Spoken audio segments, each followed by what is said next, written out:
দর্শক আমন্ত্রণ জানাচ্ছি কালবেলার লিড নিউজে। আপনাদের সঙ্গে রয়েছি আমি মারিয়া বিনতে ইলিয়াস। আজকে আমাদের লিড নিউজের শিরোনাম, এক মুক্তিযোদ্ধার গেজেট বাতিলে খরচা 18 ফ্ল্যাট। রিপোর্টটি করেছেন জাফর আহমেদ।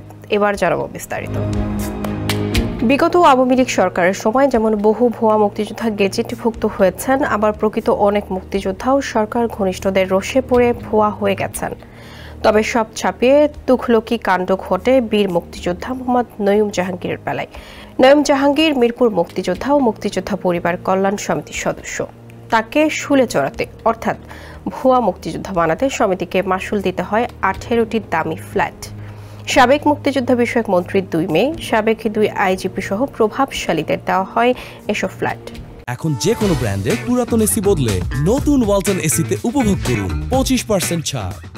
এর নেপথ্যে কলকাঠি নারায়ণ সমিতির সাবেক সাধারণ সম্পাদক মোহাম্মদ মোর্শেদুল ইসলাম। সমিতির বঞ্চিত সদস্যদের সঙ্গে কথা বলে জানা গেছে, 1997 সালে সমিতির নামে বরাদ্দ পাওয়া জমিতে ভবন নির্মাণের কাজ শুরু হয় 2010 সালে।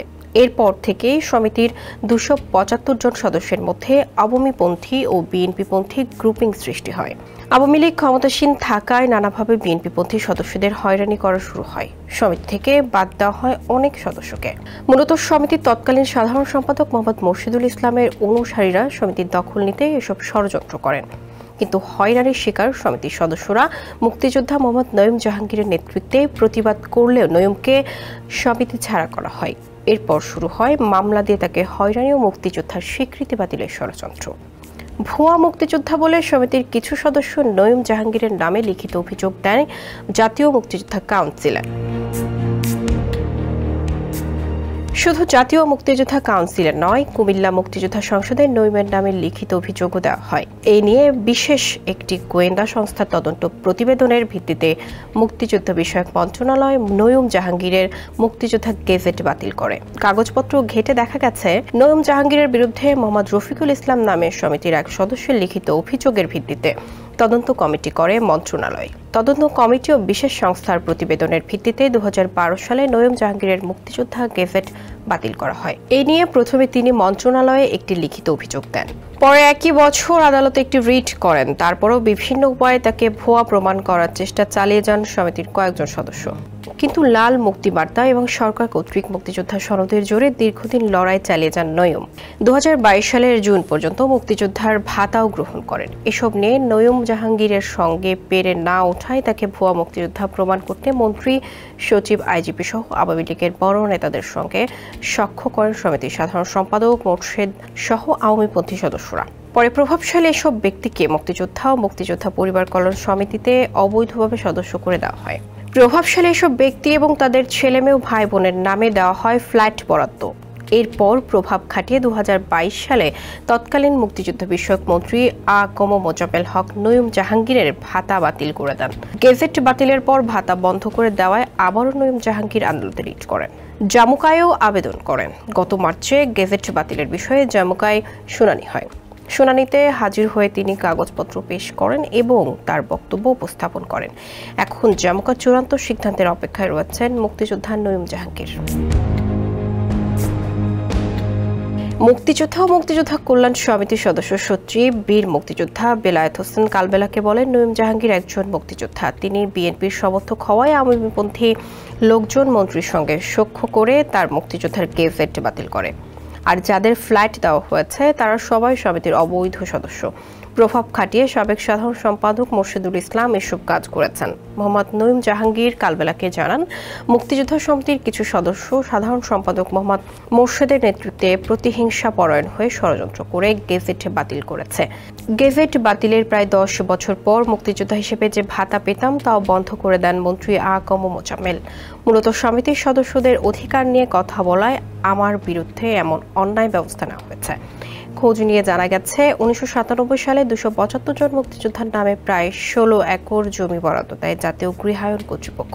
2010 সালে সেখানে বহুতল ভবন নির্মাণ কাজ শুরু হলে সমিতির সদস্যদের মধ্যে দ্বন্দ্ব বাধে। ভবন দৃশ্যমান হতে থাকলে দ্বন্দ্বের পারদও আরও বাড়তে থাকে। এক পর্যায়ে বিএনপিপন্থী তকমাদের সমিতির কয়েকজন সদস্যের বিরুদ্ধে মামলা দিয়ে তাদের কারাগারে পাঠানো হয়। পরে সমিতির সদস্যপদ বাতিলের বৈধতা দিয়ে 18 জনকে অবৈধভাবে সদস্য করে ফ্ল্যাট দেওয়া হয়। অবৈধভাবে যাদের 18টি ফ্ল্যাট দেওয়া হয় তারা হলেন সাবেক প্রধানমন্ত্রী শেখ হাসিনার কার্যালয়ের পিয়ন মোহাম্মদ জাহাঙ্গীর আলম, ভবন নম্বর B2, টাওয়ার নম্বর 3, ফ্লোর 12, ফ্ল্যাট নম্বর 4। মুক্তিযুদ্ধ বিষয়ক মন্ত্রী আকম মোজাম্মেল হকের মেয়ে মেহেরিন মুনজারিন, ভবন নম্বর B4, টাওয়ার নম্বর 3, ফ্লোর নম্বর 12 এর 1 নম্বর ফ্ল্যাট।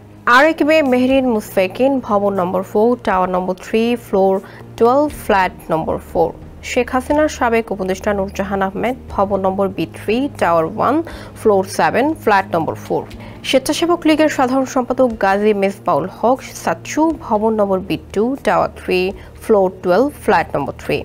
গোপালগঞ্জের সাবেক মেয়র কাজী লিয়াকত আলী, ভবন নম্বর A5, টাওয়ার 2, ফ্লোর 4, ফ্ল্যাট নম্বর 4।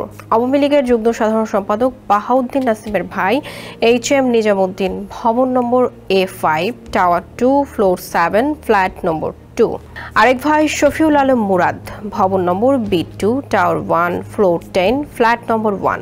জাতীয় গৃহায়নের সাবেক সদস্য মোহাম্মদ আজহারুল হক, ভবন নম্বর A4, টাওয়ার 1, ফ্লোর 8, ফ্ল্যাট নম্বর 1।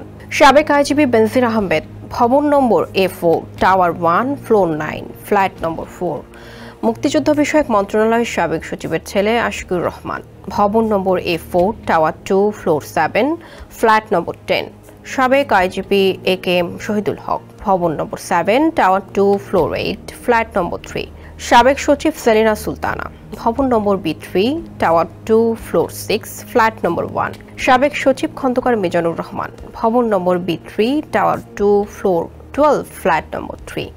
সাবেক অতিরিক্ত আইজিপি খুররাম ফাতেমি, ভবন নম্বর B2, টাওয়ার 1, ফ্লোর 8, ফ্ল্যাট নম্বর 1। অবৈধ সদস্যদের নামে বরাদ্দকৃত ফ্ল্যাট বাতিল করতে আদালতে রিট করার পাশাপাশি জাতীয় গৃহায়নে আবেদন করেন সমিতির বঞ্চিত সদস্যরা। এই বিষয়ে জাতীয় গৃহায়নের চেয়ারম্যান নুরুল বাশির কালবেলাকে বলেন, যাদের নামে জমি বরাদ্দ দেওয়া হয়নি অথচ তাদের নামে মুক্তিযোদ্ধা সমিতির ফ্ল্যাট বরাদ্দ দিয়েছে, তাদের বিরুদ্ধে অভিযোগ এবং ফ্ল্যাট বরাদ্দ বাতিল চেয়ে আদালতে রিট করা হয়েছে। এটা আদালত দেখবেন। আর গৃহায়নে যে বিষয় আছে সেই কাজ গৃহায়ন করছে, আমাদের কাজ চলমান। এদিকে 5 আগস্টের পট পরিবর্তনের পর নানা দুর্নীতি, অনিয়ম, প্রভাব খাটানো সহ নানা অভিযোগে এবং ছাত্র জনতার হত্যার দায়ে হওয়া একটি মামলায় মুক্তিযোদ্ধা ও মুক্তিযোদ্ধা পরিবার কল্যাণ সমিতির সাবেক সাধারণ সম্পাদক মোহাম্মদ মুর্শিদুল ইসলামকে গ্রেপ্তার করে আইন শৃঙ্খলা বাহিনী। বর্তমানে তিনি কারাগারে থাকায় তার বক্তব্য নেওয়া সম্ভব হয়নি। দর্শক, কালবেলা লিড নিউজ আজ এ পর্যন্তই।